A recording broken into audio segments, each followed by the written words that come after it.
All right, today I want to talk a little bit about, does judo work in a self-defense setting? That's a question I get all the time. Like, hey, I really want to learn how to defend myself. Would judo be a good martial art for that? And the simple answer is yes, right? Better doing judo than sitting on your couch eating potato chips, right? I guarantee you, if you did judo consistently for the next 10 years, you'll be better equipped to defend yourself as opposed to if you sat on the couch eating potato chips for the next 10 years, right? With that being said, right? Is judo the perfect martial art for you to learn self-defense? That's a very tricky question.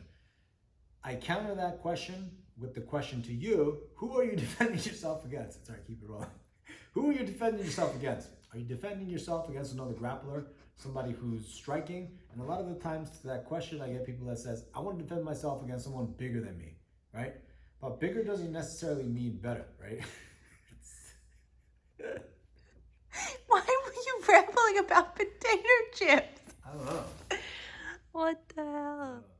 So who are you defending yourself against? A skilled fighter, right? That's a completely another ballgame, right? And then athletic level really does matter. If you're very unathletic and you've never done sports in your life and right, you're going up against someone who has no martial arts experience, but let's just say LeBron James is trying to mug you, you're gonna have a hard time with just a little bit of judo knowledge, right?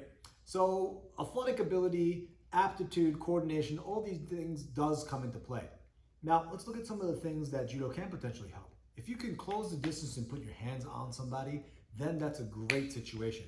Even in a one-person versus two-person scenario, if the person comes at you first and you're able to close that distance without getting punched, and you could take that person down hard, right? You could take them down and then move on to the next person, right? As opposed to something like, you take them down with a double leg takedown. Now all of a sudden you're entangled on the floor with the other person, so the second, third, fourth person may come and just kick you in the head, right? It's same with other ground-oriented martial arts. If you have someone's back and you have the hooks in and you're looking for that rear naked choke, but if he has a friend, he's gonna come in and put boots into the side of your head, right? So that's the advantage of judo, right? You're upright, you take the person down, boom, and you can take another person down, given you have the skills not to get struck.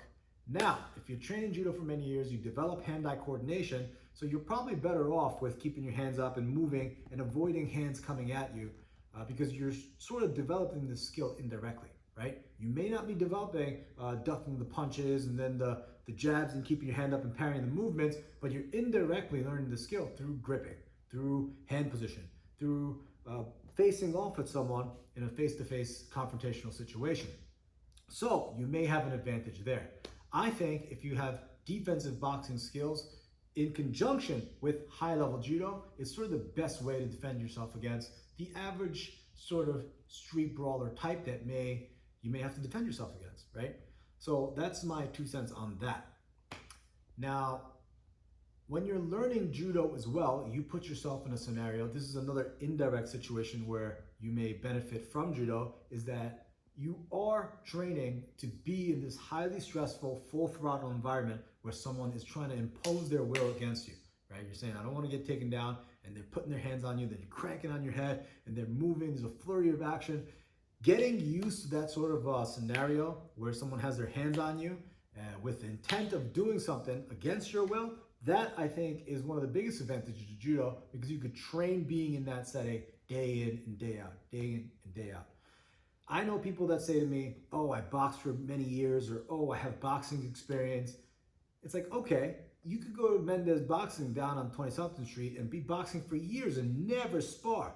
I think the statistic is something like 90% of people that go to these boxing gyms never spar, right? You look at someone that does kickboxing, it's like if you go to I Love Kickboxing, you're never gonna spar, right? So having that real live-to-live, non-cooperative drilling environment or combative environment is really, really crucial, and you can't get around doing that in judo, right? Because you have to do live, And the same thing goes for wrestling, sambo, and Brazilian Jiu-Jitsu, because you're used to that kind of live goes, right? Where it's my body against your body, my goals against your goals. So that's another thing that may potentially help you increase the likelihood of being able to defend yourself, right? So we have the technical aspect, we have the mental side, where we're talking about developing through the actual live goes, and then combined with the precursor of being able to avoid getting hit, I think you have a winning combination for developing yourself, right, in order to be capable of defending yourself against the average person, right? So that's sort of my 2 cents on that. If you have any more questions, you could comment down below, or you can even reach out to me on Instagram. Yeah, let me know what you think.